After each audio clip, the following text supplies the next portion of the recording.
What's up guys? Ako si Limbel, ang batang karpintero. Meron po nag-order sa atin ngayon ng display cabinet. Gagamitin po ito sa ramyun. Displayan po ito ng mga noodles. I-deliver po ito sa San Jose del Monte, Bulacan po. Yan, papakita po natin. Naka-soft close po ito na concealed hinge. Para hindi po lumalagabog kapag sinara. Yan, ganyan po. Dahan-dahan po yung pagkasara niya. Naka number 3 po ito, inset na bisagra. Yan, napakakinis po ng pagkakagawa. Para po sa lahat ng gusto mag-order, mag-message lang po sa aming page ng Custom Cabinet by Patag.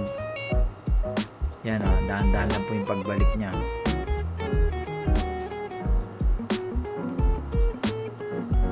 Yun. Maraming salamat po sa nag-order. Good luck po sa business.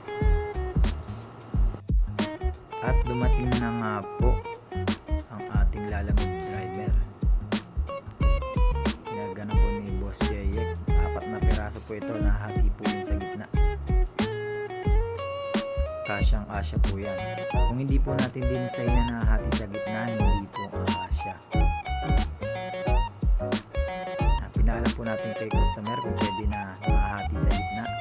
At okay po si customer para madali rin po iyak-iyak. Bali second